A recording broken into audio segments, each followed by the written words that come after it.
அனைவருக்கும் வணக்கம். நம்ம இன்னைக்கு டிஎன்பிஎஸ்சி பொது தமிழில் உள்ள ஒரு முக்கியமான பகுதியை தான் பார்க்க போகிறோம். இந்த பகுதி டிஎன்பிஎஸ்சி சிலபஸில் 3வது அலகில் இருக்குது, அலகு 3ல் இருக்குது. பாடப்பகுதியில் 8ஆம் வகுப்பு பாடப்பகுதியில் 2வது இயலில் இருக்குது. இது மரபு தொடர்கள். மரபு தொடர்கள்னால் தமிழ் மொழிக்கென சில சொல் மரபுகள் உள்ளன. அவை பழங்காலம் முதலே பின்பற்றப்படுகின்றன. அதில் பறவைகளின் ஒலி மரபு தான் நம்ம பார்க்க போகிறோம். பறவைகளின் ஒலி மரபு.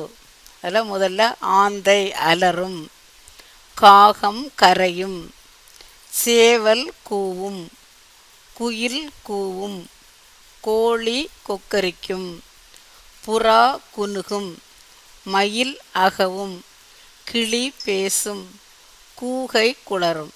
அடுத்தது தொகை மரபு. தொகைன்னு கூட்டமாக இருக்கக்கூடியது. மக்கள் கூட்டம். நிறை. ஆனா பசுக்களுக்கு கூட்டத்தை என்ன சொல்லுவாங்கன்னா நிறை. ஆடுகளுடைய கூட்டத்தை ஆட்டு மந்தைன்னு சொல்லுவாங்க. அப்போ தொகை மரபில் மக்கள் கூட்டம், நிறை, ஆட்டு மந்தை. அடுத்தது வினை மரபு. வினைன்னா செயல். அந்த செயலில் முன்னால் இப்படிலாம் சொல்லியிருந்தாங்க. பார்ப்போம். சோறு உண், முறுக்கு தின், சுவர் எழுப்பு, தண்ணீர் குடி, பால் பருகு, கூடை முடை, பூ கொய், இலை பறி, பானை வனை. சரியான மரபு சொல்லை தேர்ந்தெடுத்து எழுதுக. அதில் 1 கோழி டேஸ். அதில் 2 தந்திருக்காங்க. கூவும் கொக்கரிக்கும். அதற்கு சரியான விடை கொக்கரிக்கும். பால் டேஸ். இது குடி பருகு 2 தந்திருக்காங்க. சரியான விடை பருகு. அடுத்த 3வது இது தந்திருக்காங்க. சோறு டேஸ் தந்திருக்காங்க. சரின்னா சோறு உண். அடுத்தது பூ டேஸ் தந்திருக்காங்க.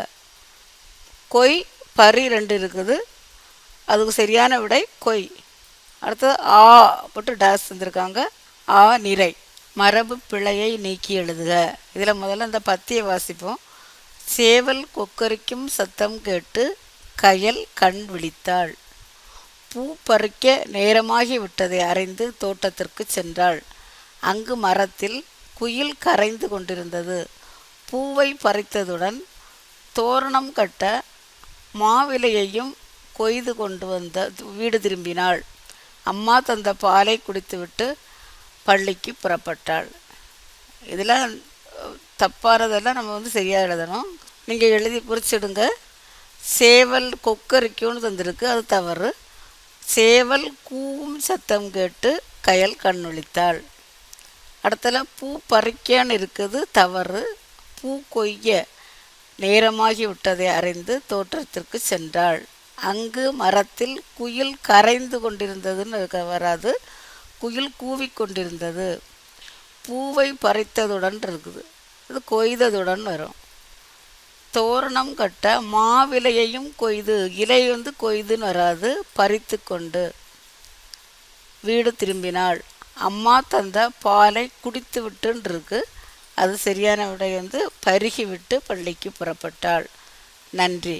வீடியோ பிடிச்சிருந்தா லைக் பண்ணுங்கள். டிஎன்பிஎஸ்சி தொடர்பான அனைத்து வீடியோக்களும் பிளேலிஸ்டில் இருக்குது, பார்த்து பயனடைங்கள். நன்றி. வீடியோ பிடிச்சிருந்தா சேனலுக்கு சப்போர்ட் பண்ணுங்கள். நன்றி.